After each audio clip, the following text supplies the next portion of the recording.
नमस्कार सबैजनालाई। आज हामीहरू भोल्युमेट्रिक एनालाइसिसको फेरि अर्को लेक्चरमा आइसकेका छौँ। आज चाहिँ हामीहरूको टपिक रहेको छ relation between normality and molarity है त। यो डिराइभ गर्छौँ रिलेसन हामी कसरी आयो रिलेसन र केमा यो युज गर्न सक्छौँ, कति बेला यो युज गर्ने, त्यो बेसको न्युमेरिकल पनि हेर्छौँ है त। फर्स्टमा अब हामीलाई एउटा फर्मुला थाहा छ, W equals to N V by 1000 है। V यो हुन्छ ml मा NV by 1000। त्यसै गरी अर्को फर्मुला छ W equals to molarity into molecular weight into volume जुन हुन्छ ml मा र डिभाइडेड बाइ 1000। ठीक छ। अब यसबाट हामीहरू ग्राम पर लिटर भन्ने फर्मुला डिराइभ गर्छौँ। यदि यो फर्मुलालाई राम्रोसँग एक्सपान्ड गरेर हेरौँ, n into a times v by 1000 र w भन्नाले के हो, ग्राम हो, इक्वल्स टु n a यदि कुनै पनि भोल्युम ml मा छ र त्यसलाई डिभाइडेड बाइ 1000 छ भन्नुको अर्थ यो के हो, लिटर हो। इन द सेम म्यानर यो साइडमा पनि w equals to molarity into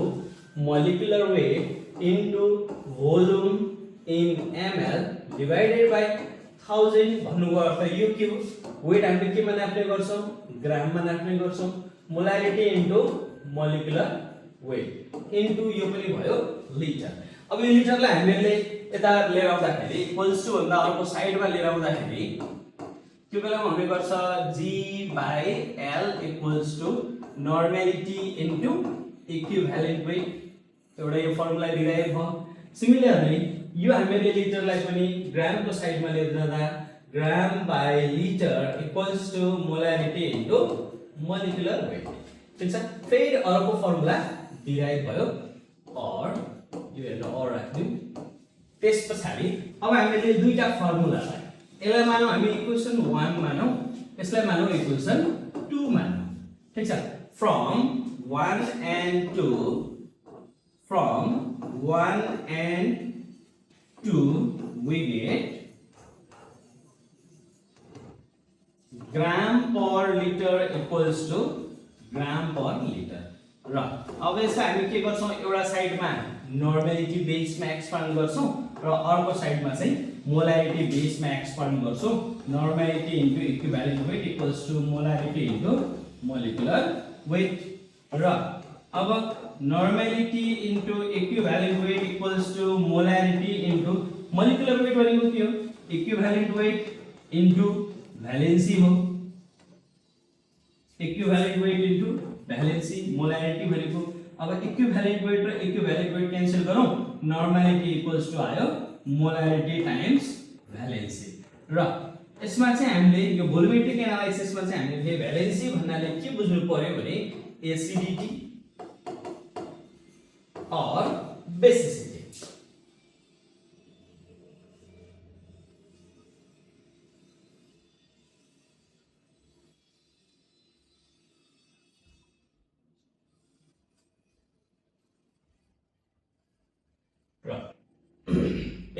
acidity और बेसिसिटी यो गर्नुको अर्थ, एसिडिटी भन्नुको अर्थ जहिले पनि बेसको हुने गर्छ, number of replaceable OH minus, र बेसिसिटी भन्नाले के बुझ्नु पर्यो भने एसिडको हुने गर्छ, number of replaceable hydrogen ion है त।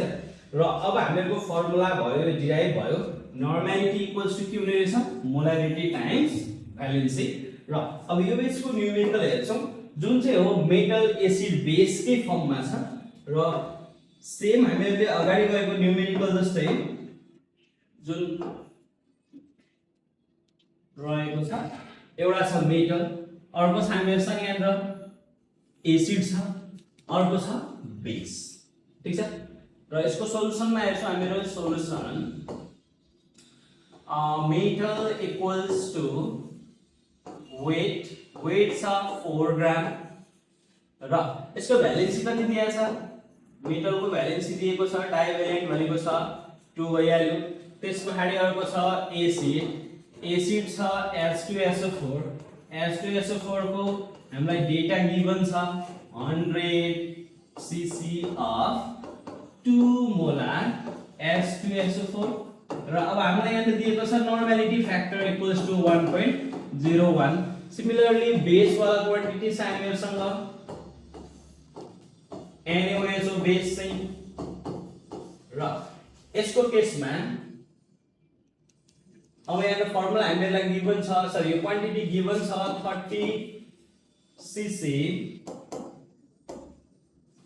30 cc of 1N NaOH ठीक छ र H2SO4 मा हेरौँ रिप्लेसेबल हाइड्रोजन कतिवटा छ दुईटा छ अब यहाँ एउटा बुझ्नु पर्ने कुरा अथवा हामीले फाइन्ड आउट गर्नुपर्ने कुरा के छ भने एउटा स्ट्रेन्थ गिवन छ मोलारिटीमा अर्को छ नर्मालिटीमा यो केसमा हामीले के गर्नु पर्यो भने दुईटैलाई नर्मालिटीमा लिएर जाने है त नर्मालिटीमा लिएर जाँदाखेरि 100 cc of 2 मोलारिटीको फर्मुला के हो मोलारिटीको सरी नर्मालिटी र मोलारिटीको फर्मुला के हुन्छ मोलारिटी इन्टु भ्यालेन्सी भ्यालेन्सी भनेको एसिडिटी सरी एसिड छ यहाँ त अब यो भनेको बेसिसिटी बेसिसिटी भनेको नम्बर अफ रिप्लेसेबल हाइड्रोजन दुईटा छ त्यो हुनाले मोलारिटी 2 भयो यसको बेसिसिटी 2 H2SO4 अब यो भयो नर्मालिटीमा H2SO4 र ब्र्याकेटमा छ F = 1.01 30 cc of 1N NaOH ठीक छ र यदि नर्मालिटी फ्याक्टर गिवन छ भने हामीले यसलाई पनि फेरि यहाँबाट मल्टिप्लाई गर्छौं नर्मालिटी सँग मल्टिप्लाई गर्छौं अब हुने भयो 100 cc of 2 into 2 4 into 1.01 गर्दा 4.04 and H2SO4 यतापट्टि एज इट इज छोड्दियौ मैले र अब यसलाई हामीले लिएर जाउँ 1n मा लिएर जाउँ 1n मा लिएर जाँदाखेरि यो क्वान्टिटीलाई हामीले कोसँग मल्टिप्लाई गर्छौं 100 सँग मल्टिप्लाई गर्दा 404 cc of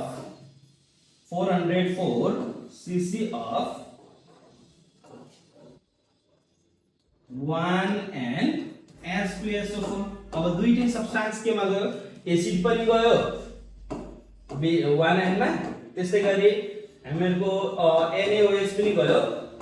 1n मा यो त 1n मा छँदैछ अब 1n मा भयो अब के गर्नु पर्यो भने यो दुईटा सोलुसन एसिडिक होला या बेसिक होला एसिडिक हुन्छ किन भन्दाखेरि 30 cc छ बेसको क्वान्टिटी यो 30 cc कोसँग न्यूट्रलाइज गर्दैछ 404 भित्रको 30 सँग न्यूट्रलाइज गर्दैछ र अब यसमा हामीले के नोट गर्नु पर्यो भने अब हामीले यसमा मुख्य ध्यान दिनुपर्ने कुरा आयो अब 30 cc लाई अब यो ल्याङ्ग्वेजले कनेक्ट गरौँ 30 cc NaOH ले कतिलाई न्यूट्रलाइज गर्दैछ 30 cc of 1N NaOH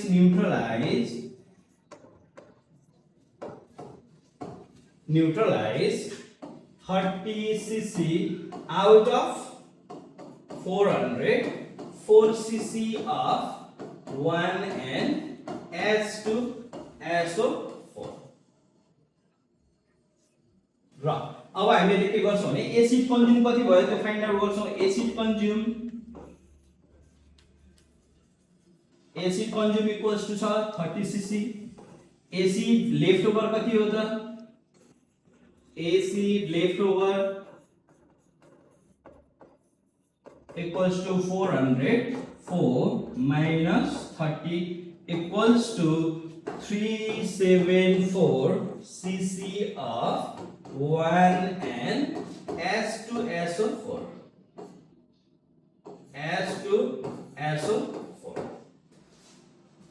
र अब यो एसिडले चाहिँ कोसँग रिएक्ट गर्ने भयो यहाँ भएको मेटल सँग रिएक्ट गर्छ है त अब now 374 cc of 1N H2SO4 react with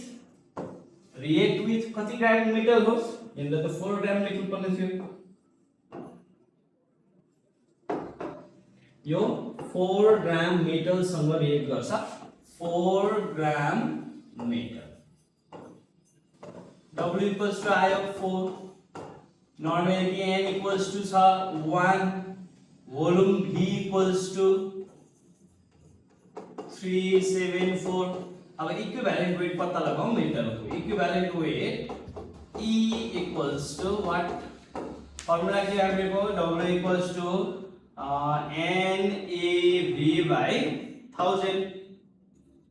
equals to E equals to के भनेको W into 1000 divided by W into 1000 divided by N into V ठीक छ यो तरिकाले अब हामीहरु सल्भ गर्छौं यसको भ्यालु राखौं 4 into 1000 divided by normative 1 into 374 equals to 4000 you भइहाल्यो 4000 divided by 374 equals to आउँछ you calculator 10.69 therefore atomic weight equals to equivalent weight into valency हामीलाई डाइभ्यालेन्ट भनेर दिएकै छ 10.69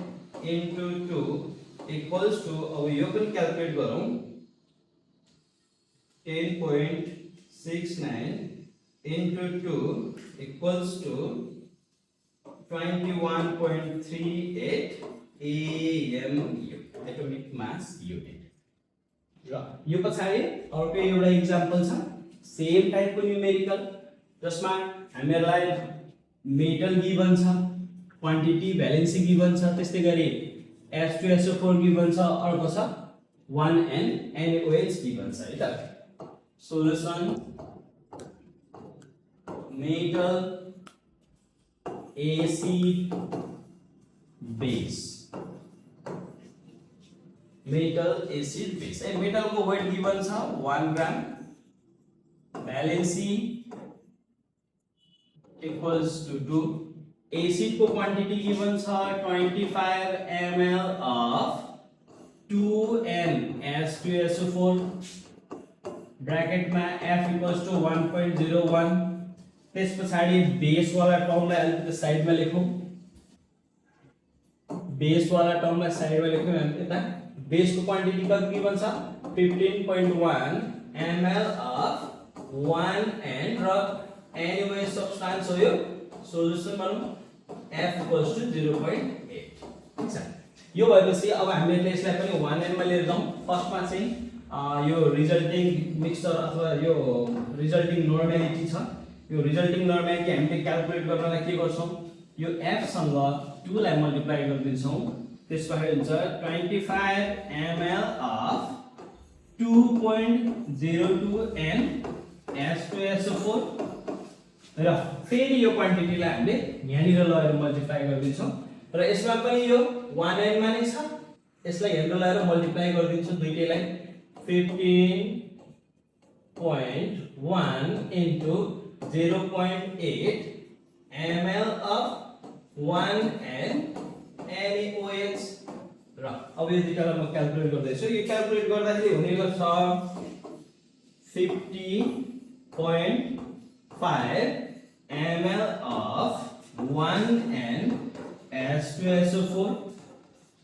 र यो दुईटालाई मल्टिप्लाई गर्दा हुन्छ 15.1 into 0.8 यहाँ आउँछ 12.08 आउँछ 12 ml of 1N NaOH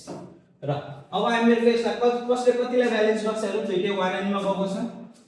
दुईटै 1N मा गएको छ र 12 ml ले कतिलाई न्यूट्रलाइज गर्छ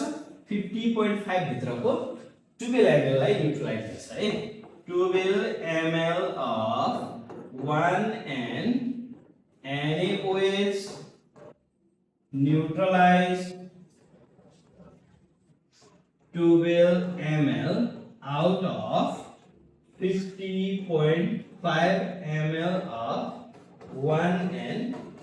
H2SO4 र एसिड कन्ज्युम कति भयो यसबाट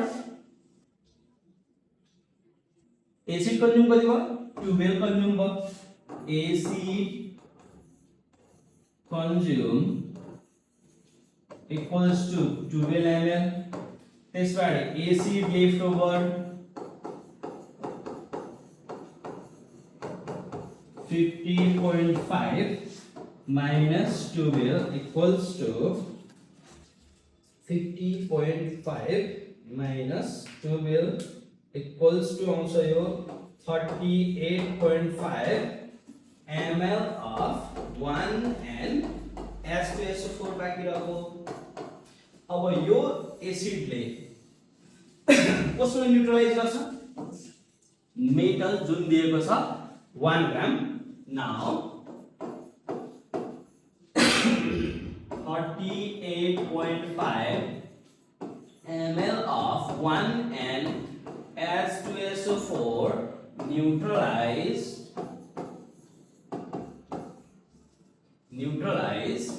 अथवा रिएक्ट गर्छ 1 ग्राम of metal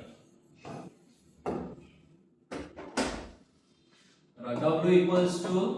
weight equals to आयो 1 ग्राम भोल्युम ml मा छ त्यो छ 38.5 र नर्मलिटी n equals to 1 n भयो equivalent weight of metal E equals to what W equals to formula थाहा छ त्यसमा हामीलाई NAV by 1000 or W into 1000 divided by N into V equals to E. ठीक छ अब यो फर्मुला भ्यालु सब्स्टिट्युट गरौँ 1 into 1000 divided by 1 into 38.5 equals to E आयो 1000 divided by 38.5 you also 20 therefore E equals to also 25.97 therefore atomic weight equals to equivalent weight into valency त हामीलाई 2 दिएको छ 25.97 into 2 equals to आउँछ into 2 equals to यो आयो 51.94 almost equivalent to कति आयो 52 AMU यसरी हामीले मेटल एसिड बेस र नर्मालिटी फ्याक्टर दिएको केसमा न्यूमेरिकलहरु सल्भ गर्यौं ओके